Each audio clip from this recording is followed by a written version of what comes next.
Well, in 1959, five men got together and they discussed the social and personal problems and obstacles that were facing the youth of the city of Baltimore. And in 1960, it brought about the James Mosher Baseball League, which is believed to be one of the most continuously oldest operating African American baseball leagues for the youth in America as it is. And such an amazing opportunity now. We're joined by both the president, William Neal, and Walter Douglas, who is a coach for the program. Guys, how are you? Doing great today. How are you? Doing well. It's always a pleasure when we get to talk about the history of the sport, but also how it helps our youth today. So, William, my first question for you here, if you could just tell us a little bit more about the James Mosher program, the history of it, and really what drives you to come in and contribute to this program for so many years. Well, as you mentioned when you started out, there were five men who came together to try to give the kids something to do in the summertime and keep them out of trouble. And ever since 1960, we've been able to do that. And we don't always come up with great baseball players, but we have built a lot of great men during our time of 60 years. We have some young men who are out here doing well in life. Just to mention a couple, Kirk Smoke, former mayor, he played in the league. J.P. Grant, Grant Investment, he played in the league. And as I said myself, I played in the league. And a former community hero for the Orioles, Doc Cheatham, played in the league. And what we're really proud about is the fact that we were able to give kids an opportunity to not just learn about baseball, but also to learn about life, grow up, and realize that teamwork and working together are things that'll make you successful. And we have a lot of success stories out there. Where, like I said, we have kids that are teaching school. We have doctors that are out there that came through the league. Not to throw out all the names, but we just feel good. We feel good about what we've been able to accomplish. I've been here 45 years as a member of the organization. And over those 45 years, not only have we grown kids, but we've grown adults because we had a lot of people to come in and support the program. The program started out with 6 teams. We now have 20 teams involved in the program.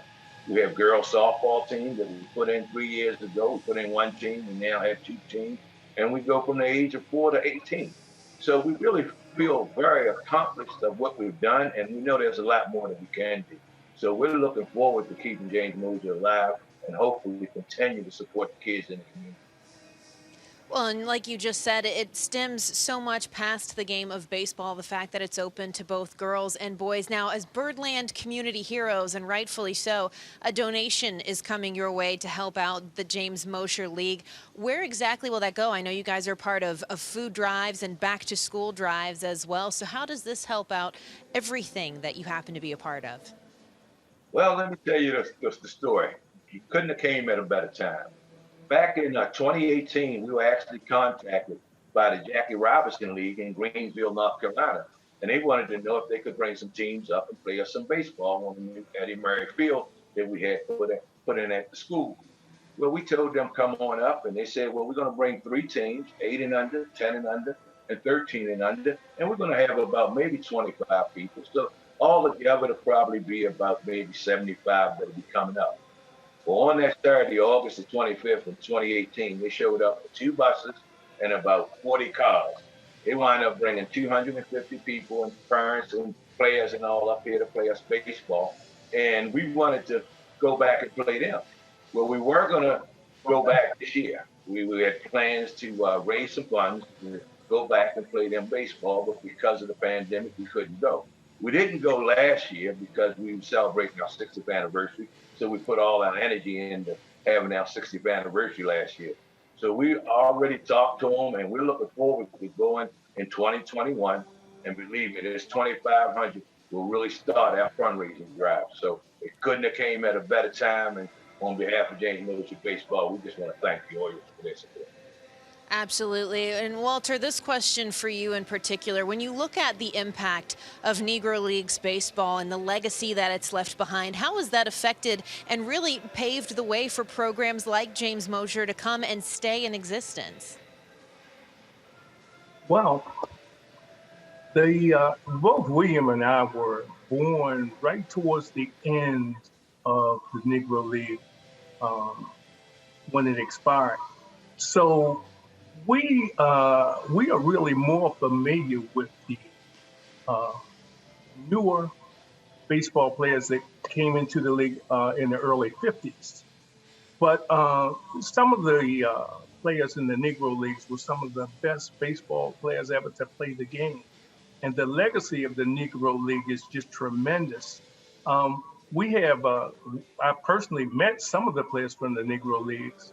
And in addition to being great athletes, they were also gentlemen and scholars. So one of the great things that we have now available is the Negro League Museum in Owings Mills. And there's so much history that can be learned because there wasn't a lot of history available during the 50s and the 60s. And a lot of information that we're getting now is just a blessing to these children so that they can know where they come from and where they can go. Well, again, joined here with the president of James Mosher Baseball, William Neal, and coach Walter Douglas, and again, both longtime volunteers for this program. Thank you both so much for joining us today and sharing your story. Thank you very much. Thank you, and I want to welcome you to the team, too. You know, we know that you're the first lady that we've had here as an Oriole announcer, and we've been around Oriole baseball a long time, so it's always nice to see a new face. So welcome.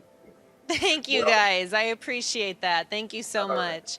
Brett, we're going to take it back to you.